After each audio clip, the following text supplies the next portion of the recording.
The focus of this edition of Chicano Music Chronicles is the late Don Tosti. He was a legendary Chicano music pioneer whose career spanned over 5 decades, starting in the late 40s. He wasn't a singer. He was a composer, arranger, orchestrator, and a world-class musician. He played classical, jazz, and Latin music with equal ability and authenticity. Don Tosti passed away in 2004, but in 1998, I interviewed him for an article I wrote about him for a local newspaper and my website. I recorded the interview on an inexpensive audio cassette player since it wasn't intended for broadcast. Since he's no longer with us, I thought it important that this interview be heard and preserved. So I took the interview, inserted some of his best recordings, and created a Chicano Music Chronicles show. Please excuse any tape noise. I'm pleased to have preserved Don Tosti's story and philosophy in his own words for posterity. Before we hear the interview, here's a sample of Don Tosti's music, a song written by Don with Raul Diaz on vocal, a song called Loco. My sugar, ich bin, my sugar, ich bin.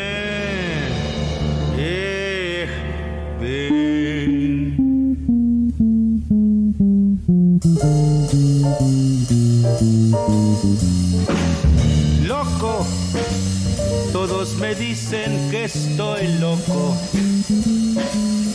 pero no saben el por qué me puse así. Ay, loco, todos se burlan de mi suerte, pero no saben que yo estoy loco por ti. Ay, si supieran el calor que da tu amor a mí, comprendieran la locura que lo es frenesí, y entonces no se burlaría nadie más de mí, y no dirían lo que tienen que decir. Loco, todos me dicen que estoy loco, pero no saben que yo estoy loco por ti.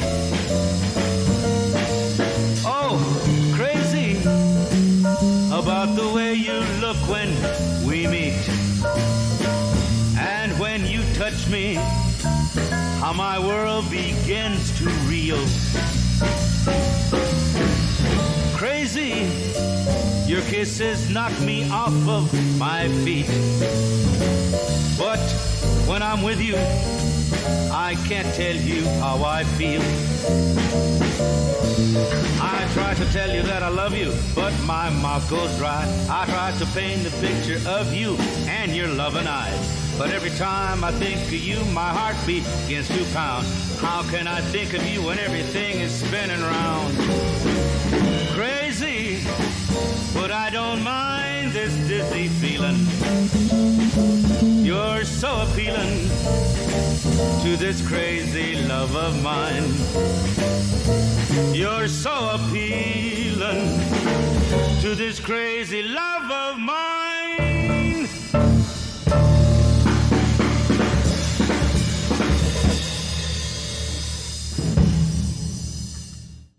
This is Mark Guerrero in Palm Springs, California here. It's July 2nd, 1998, and I'm sitting here about to interview Mr. Don Tosti, or as your real name is... Edmundo Martinez Tostado.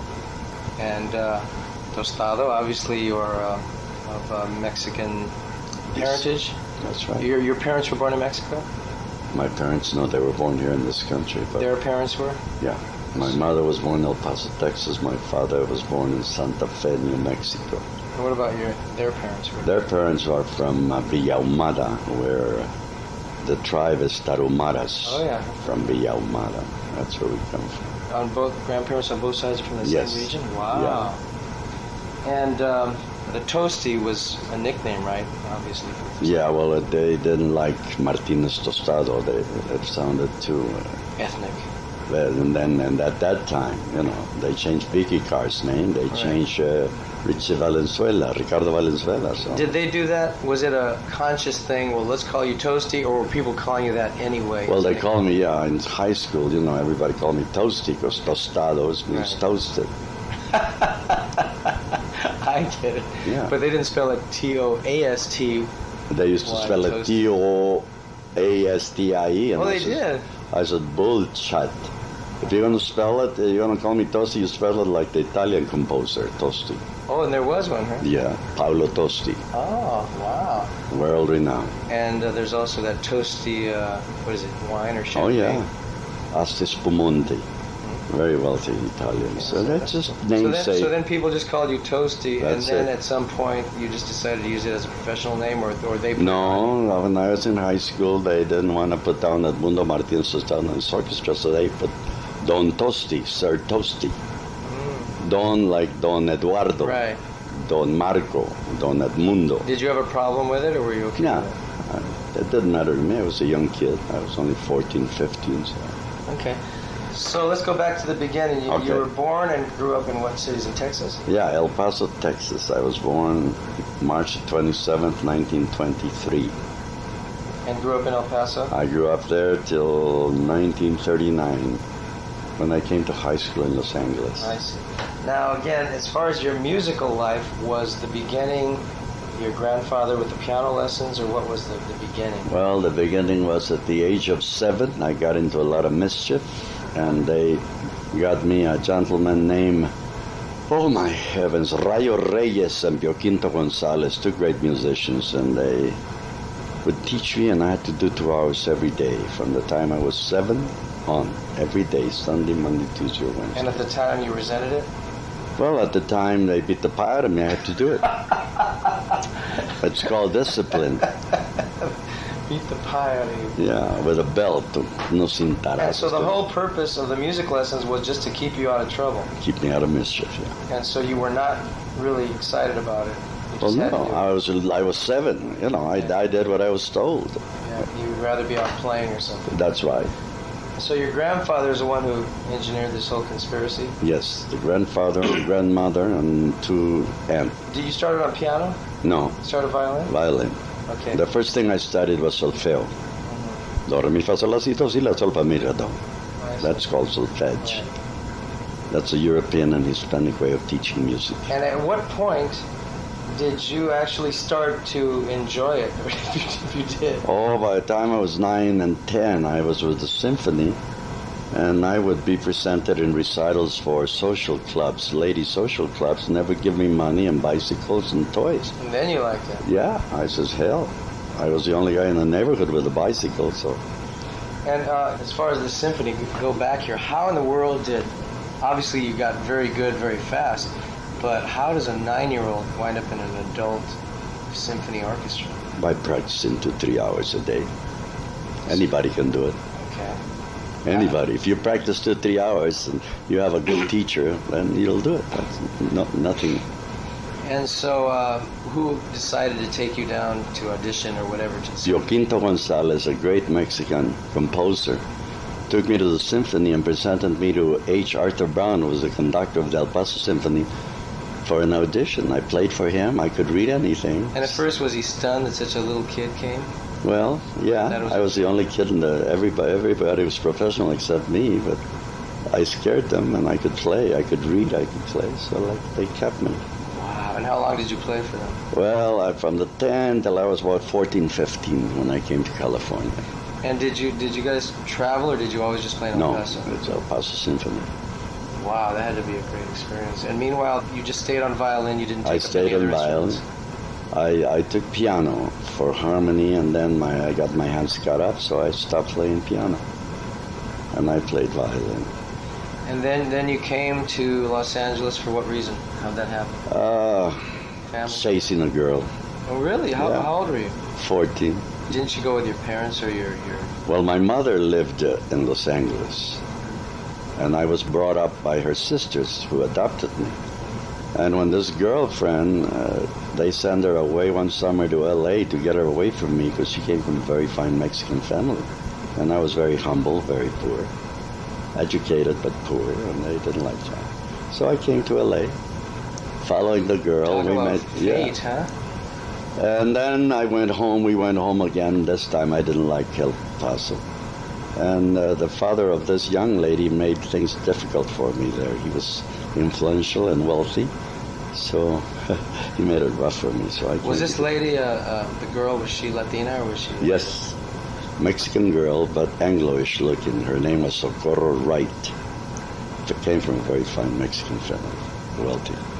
And they hated the poor, you know. Two distinctions. And so they didn't care that you were with the symphony. It was still you were lower class or whatever. That's right. Jeez. So you said you went to LA for a while, then you came back to El Paso, but you didn't like it, and then you went back to LA without her? Yeah, oh yeah. I mean, you know, we were 13, 14, 15. I came to LA and I went to public school there.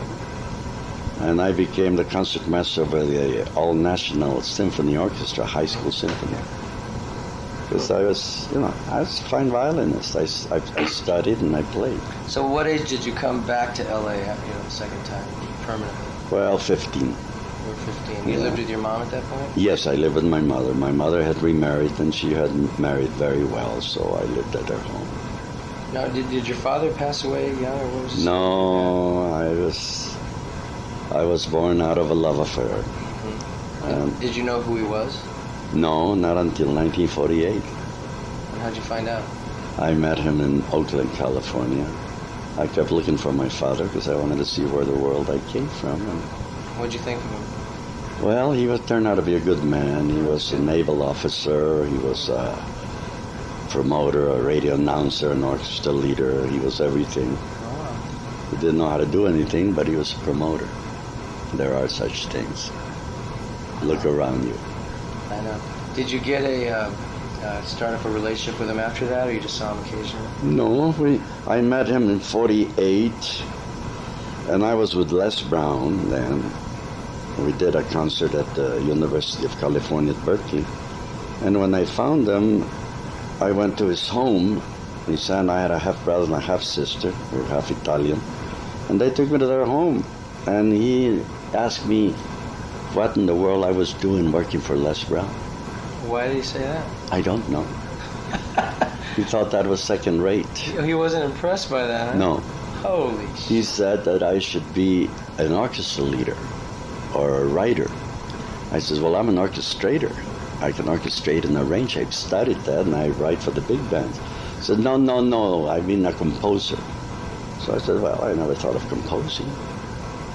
So he's the guy who instigated my writing. Okay. Yeah, he's a guy. So, first thing that I ever wrote was a bolero called Vine por Ti, which recorded by Rubén Reyes. And the world knows about that. Oh. That was in 48. Became one of the biggest Latin hits there was.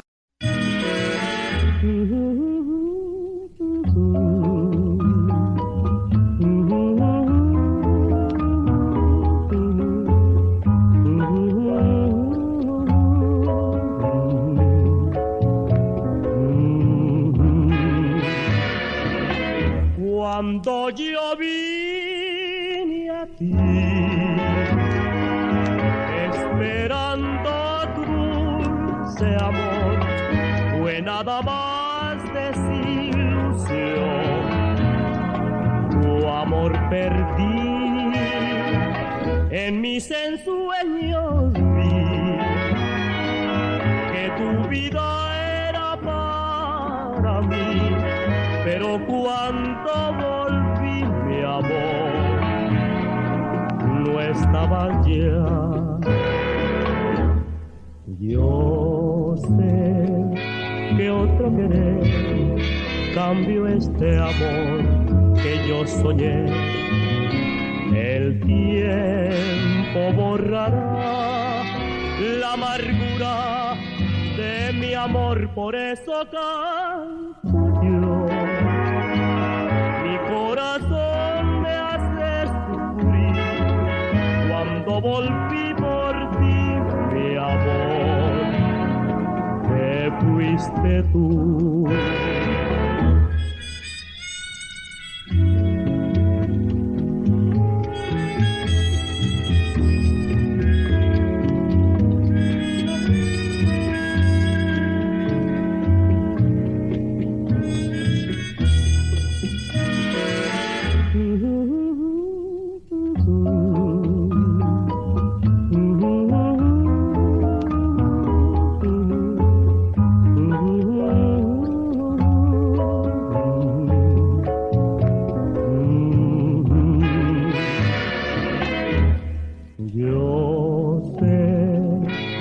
otro querer, cambio este amor que yo soñé. El tiempo borrará la amargura de mi amor, por eso canto yo. Mi corazón me hace sufrir cuando volví por ti, mi amor. Te fuiste tú.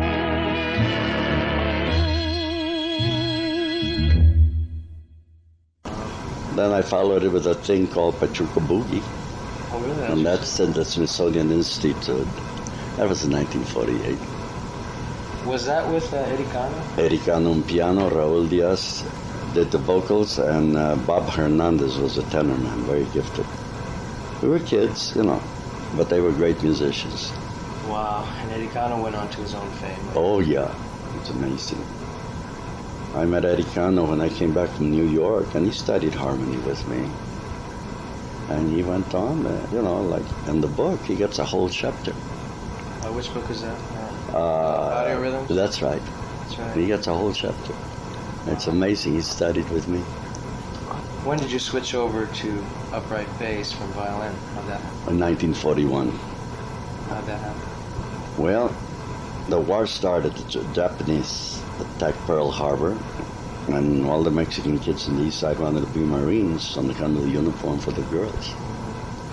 And I went and I wanted to be a Marine. They found a spot in my lung.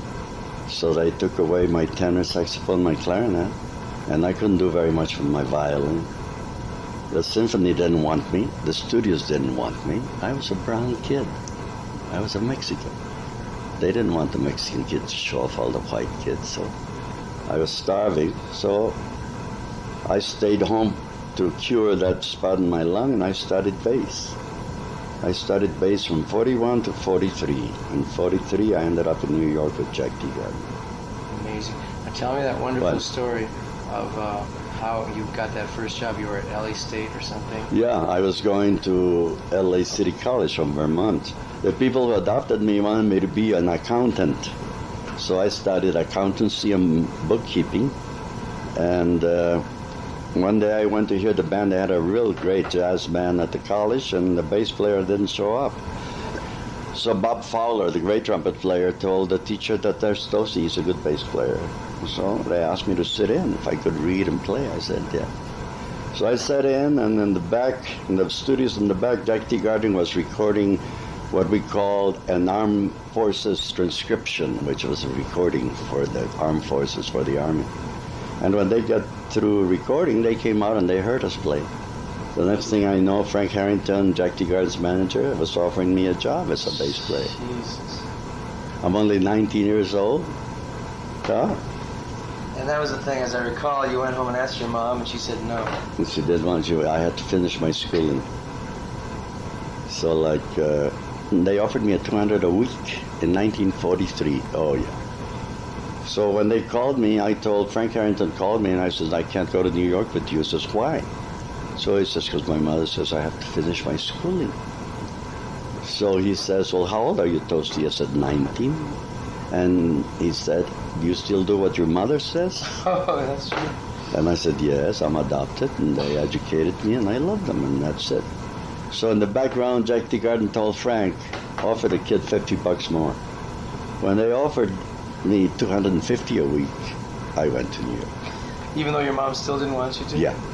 And what was that like, that first trip to New York? You played with Beautiful. Jack Teagarden? Jack Teagarden, I went with him. He was a trombonist or something? Jazz trombonist, world renowned. Anybody who knows anything about jazz music knows the name. And how long did you play with him? Let's see, 43, 45. A couple of years. Then I went with Bobby Sherwood, who was then a great band. From there, and I think I went with Bobby Sherwood. I think I went with Charlie Barnett, I think. From then on, I get offers for more money, so I'd go. I went to Les Brown. I was with Jimmy Dorsey in 48 when I married my Mexican wife, and he was my best man. Wow. So that's one of the things, if you read if you study history, how many Mexican Americans played in the big bands in the 40s? Research that, it's interesting. How many? Not many? 2? Oh, that I know of. That was Ernie Cáceres with Glenn Miller. Ernie Figueroa was with Jimmy Dorsey and Don Tosti. And what did those other 2 gentlemen play? What instrument? Oh, well, Ernie Cáceres was the baritonist with Glenn Miller. Baritone sax? Baritone sax. He was with him all the time. If you listen to Glenn Miller's Jingle Bells, there's a guy who sings, "Down in Mexico, we ain't got no snow, we ain't got no snow, down in Mexico." That's Ernie Cáceres. He was my idol because I was a saxophonist student then, you know. And it's funny, I met him in 1939 or 40 in L.A. at the Chesterfield program, cigarettes, with Glenn Miller. And I went and introduced myself to him. And that was 39 or 40. By 43, we met in New York. He was still with Glenn Miller, and I was with Tigard. So it's very interesting. I mean, you know, in Spanish we have a saying, "El que quiere, puede." If you want to, you can. If you want to be a lawyer, you study law. If you want to be a doctor, you study medicine. If you want to be a musician, you study music. Simple as all that. Everybody's born with talent. God doesn't make anybody anything. You can pray to God all your life to make you something. He's too busy. He's got a lot of people. But if you want to, all you have to do is study. And you get there. That's my philosophy anyway. Now, what about the other Chicano musician? What did he play? There's another guy. Ernie Figueroa is also from El Paso, a trumpet player. Great. And Ernie Cáceres was a baritonist. Have they both passed away as far as you know? Ernie Cáceres is gone. Ernie Figueroa, I think, lives up north somewhere in San Francisco or Oakland. But I think they're, yeah. Don't forget, I'm 75 years old. I'm 5 years younger than you're dead, man. And like I say, the big bands, you had to read and you had to play. And you had to play better than the little white kids. I'm sure. Because you were brown, they didn't. That's right. You had to play circles around. Yeah. Name some of the musicians that you played with during those years who later became very famous or who were particularly great. People you played with, people you knew or met. I think I've worked with everybody. Bud Shank, Art Pepper, Clark Terry, Doc Severinsen. Doc Severinsen is in the picture I showed you. And I did bring that picture on the symphony program because it's very easy to brag. But when you have pictures to back what you say, well then, Yeah, exactly. been there, done that. And if you're a beautiful woman, a lovely woman, you don't have to tell anybody how many beauty contests you won. They just look at you and you're beautiful. It's the ordinary looking woman that tells you she was Miss Texas of 1989. And you look at her and says, my God, if she was Miss Texas of 1989, I wonder what the other dogs look like. In other words, you know, like talent, ability shows through. You don't have to speak about it, it's there. And if people don't appreciate it or don't know about it, well, as the Jewish say, a big gazun, it's a letter D. The only thing that you can do with your life is I have been there and I've done that. I mean, for a little Mexican kid who was 23 years old to have Jimmy Dorsey as his best man at his wedding. Wow. Oh, yeah. I got pictures. We loved to Tijuana. We were appearing at a ballroom named Pacific Square Ballroom in San Diego. And Bertita came from L.A. with my friend Carlos Torres, who's going to be my best man. So when Bertita told Jimmy Dorsey we were getting married, Jimmy says, well, I'm the best man. So he was. Wow. He offered it. Huh? Yeah. In 48. Well, he loved the Hispanic world because, you know, he had gotten very famous with Green Eyes and Maria Elena and Tangerine. Yeah.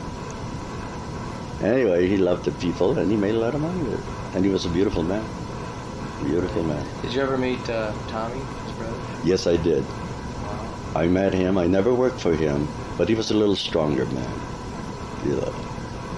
They were brothers, but one was a strong character and the other one was just humble, docile, and sweet.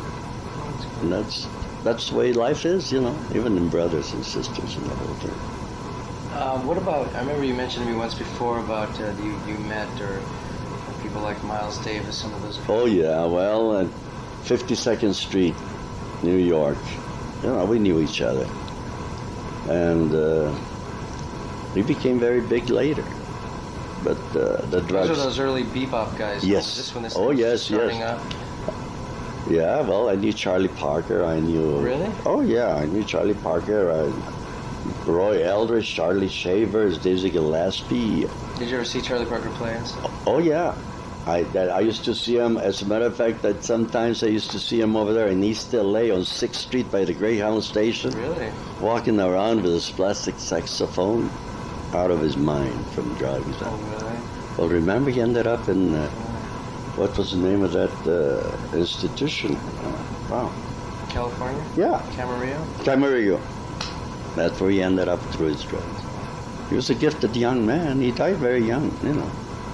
Oh, yeah. And then we had great bass players, Black, Charlie Mingus, Red Callender. They were all friends, you know. Who was that guy that you mentioned? I remember you told me a story once about some, I think he was a black bass player who taught you about tapping your foot left to right. Oh, Milton Hinton.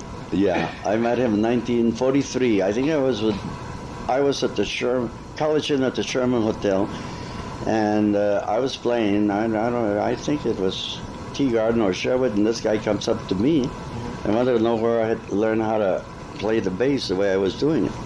Well, I says, well, I studied with a German man from the symphony, Arthur Pest in L.A., and the book is Mundell, Franz C. Mundell, his Bible of book playing. So he offered to buy me a drink, so I went with him for the free drinks. So I wrote the name of the book, and then I finally asked him what his name was, and he says, Milton Hinton. I said, oh my God, you're the bass player with Cap Calloway? He says, yeah, you know who I am? I said, definitely, I followed your career, because I love bass players.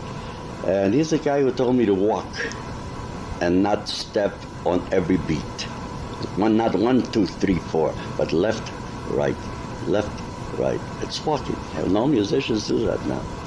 But he made me aware of it. And it makes you kind of swing more? Yeah, because you have balance. How fast can you tap your foot when music is fast? That's true. But if you go half time, then you can walk, you see. That's Milton Hinton, yeah.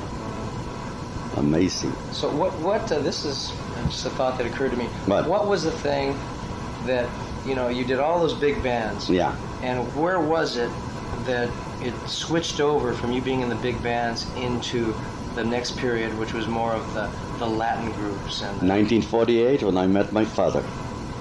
And the son of a gun wasn't too proud of me. He thought I should be a composer and a band leader.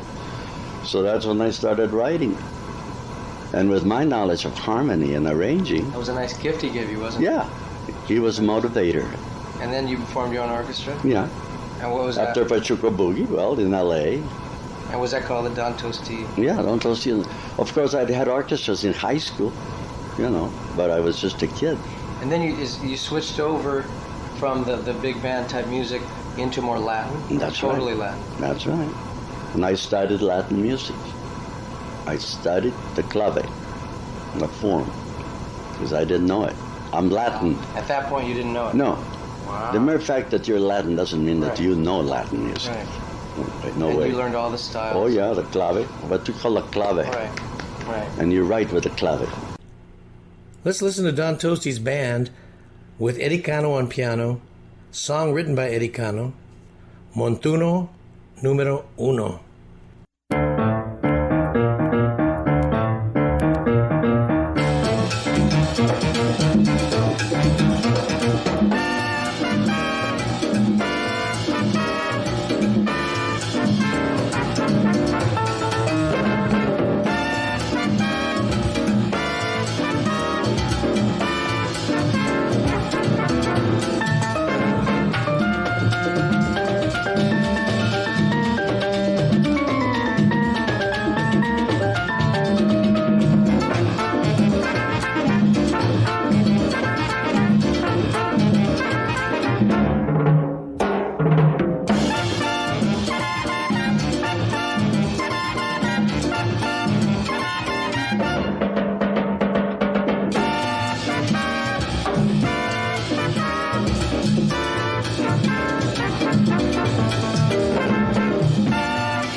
And I did that. There was a bass player named Tony Reyes who was great. He's in heaven now.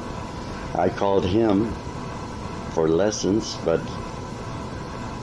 he wouldn't teach me. So I had to study from recordings. I have to, copy the patterns from records. And luckily, Do you think, did he not teach you because he didn't have the time or desire? Do you think there was a competitive? no, he thought, his reply when I asked him for lessons was, what can I teach the great Don Tosti? Because I was a jazz player. When I was, I was renowned, and what the hell can I teach Tosti? So I said, Latin. I said, no, too busy. So I couldn't find a teacher to teach me Latin. I copied records and wrote the patterns. So I learned. Well, did your first band have a vocalist, or did you play mainly instrumentals? No, the first band that I ever had was there was a singer named Ray Bosques, who was a trombonist. He played with my high school band. Art Pepper was in my high school band. Joe Felix, the great jazz pianist, was in my high school band. My girl singer was Nancy Norman, a Jewish girl who later ended up with Kay Kaiser. And there was an older Mexican bass player that I loved named Carlos Guerrero. He's in heaven now. Yeah, good one. When you say high school band, are you talking about the high school orchestra, or are you talking about the band you had when you were in high school? Well, I led the school bands, and I wrote for them. But then we were so good, they hired us. For the social dances. We only used to get $2 a night then. Making 39. What was that group you had with Eddie Cano? You had a separate little trio? It was a quartet. School? No, that was in 48. That was later on. Yeah. When my father asked me to write, and I wrote about Pachuca Boogie. And that's when you had Eddie Cano? Yes, right. And you had gone to high school with him? No. How'd you know Eddie Cano? No, Eddie Cano went to Lincoln. I graduated from high school in 41. Eddie Cano went to Lincoln. He graduated about 44, 45. He was about 5 years younger than me. And he used to play with an orchestra named Easy Czar from the time he was a teenager. Lincoln High School had Eddie Cano and another Mexican great musician named Rubén León. He's a doctor of music now. He's also from El Paso. He's a pianist, a saxophonist, and a great arranger, orchestrator. But you don't hear about some of these people. And they're gifted. As far as I'm concerned, like, they're my idols. Or they're my contemporaries. We studied. Some of us have gotten lucky. Some of us have not. I keep telling everybody that I know at least 10 arrangers that are better than Hank Mancini, but they just don't become well known. There's only one Hank Mancini. And, not to be a cop-out, but part of it is the discrimination, too, wouldn't you say? In the job opportunities? Well, there was. Sure it is. It still exists, not as prevalent. But, again, you had to develop yourself and now do your contemporaries, and they gave you a job. I did well. I worked with the big band. Didn't matter. So now getting back into the 50s, now in the 50s, you had your big heyday with your own orchestras. Yeah. And during that whole Desi Arnaz era, and all the Latin bands were very in vogue, and what was in at the time, like the sambas and the rumbas? Well, that was more commercial. There was the boleros, the mambo, the cha-cha. Right, and you had Javier Cugat and who else? Well, Cugat was a commercial band. The real Latin bands didn't copy Cugat. Right, he was cornball. He wasn't even that talented, really. Well, he was a good businessman. Yeah. The people we copied were Machito or Tito Puente, Jose Curbelo, New Yorkers, Puerto Ricans. And a lot of them were Cubans, Puerto Ricans, Africans. Well, it's their music. Right. They can't play mariachi music either, but they don't want to. That's right. Okay. So we copy them. You have to have an idol, Yeah. Like in jazz, I'm Mexican, and I became one of the fine jazz bass players in the world. Why? Because I love jazz, and I researched it, dissected it, and studied it. And I'm Mexican. Now here I am. I don't play corridos. There's all kinds of Mexicans. There's the ones who ride the burros, and there's the ones who don't. It's amazing, to each his own. You know that saying we have? cada chango con su mecate. Each monkey with his Own vine hangs from their own vine. I like So it. to each his own, man. So what about Perez Prado? What was he? Was he respected? Very, yeah, he was respected and commercial. He was very successful. He was a good friend too. I met him in Mexico. Yeah. He became, you see, Prado became like, his mambo was really a commercial mambo, but it was good. Now, to me, we were friends, and I admire him and how much money he's made and how famous he got. But he'll never replace Tito Puente in my conception of Latin music. Did Perez Prado play an instrument? Yeah, he's a pianist. He was good. Yeah. Oh, yeah. And he wrote well. He's a good arranger. What about people? I mean, these are just some names that are coming to mind. Yeah. What, like, say, Rene Touzet. Was he Excellent. Latino? Was he Latino? Yeah, Was he? Cubano. No, he was. Anglo-looking. His name sounds French. Or He Touzet. had descendancy French. But he was a blonde-looking Cuban. And he had a great band. He had a great band. He was a great arranger. So you were saying that Rene Touzet was a great musician and Yes. a good person. Beautiful person. Beautiful. And what about, I mean, this might be getting way later, but people like, again, I think he was not Latino, like Cal Jader. Oh, Did a lot- gifted. Yes. Did a lot of Latin. That's and right. was not- Again, he dedicated himself to learning the clave. Well, Concha Sanchez was his conguero. Right.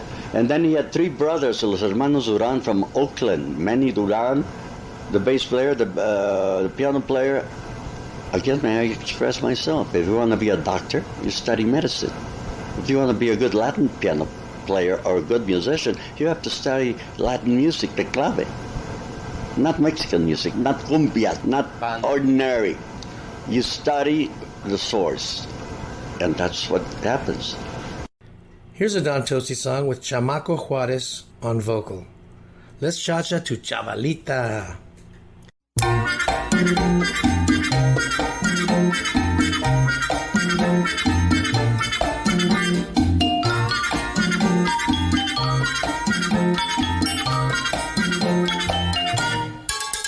Chavalita de mi vida, qué bonito tú bailas mi chacha.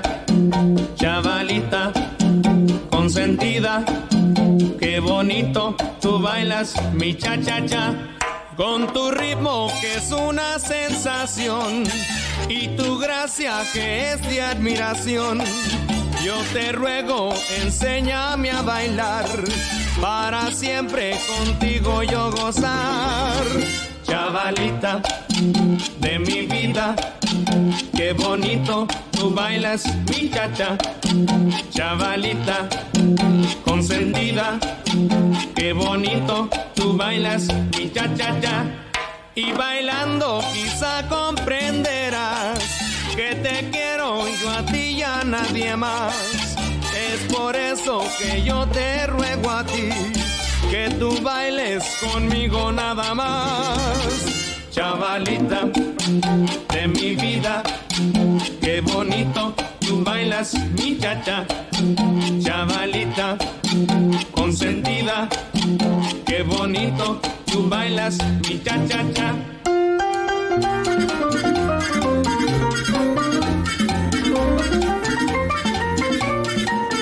Chavalita de mi vida, qué bonito tú bailas mi cha-cha.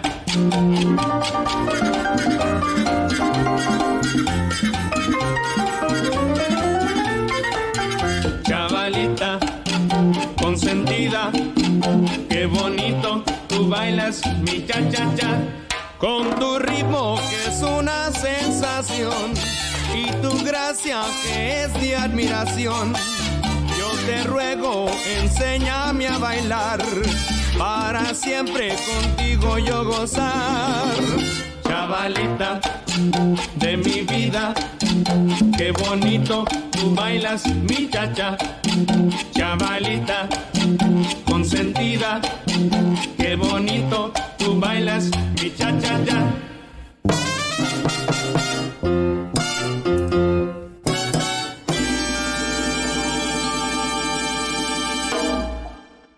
You know, and all that stuff you're talking about, I mean, the clave and the Cuban Puerto Rican has that black African element to it. It's Afro-Cuban, it's Latin and black mixed together. What happens there is that the basic music was heard by school musicians who then made a theory out of it. As you probably know now, our universities, especially UCLA and USC, are teaching mariachi music, where before they played by ear and not a tune. Now they're school musicians because it's becoming an art. So that's what happened with the black Afro-Cuban music that was basic.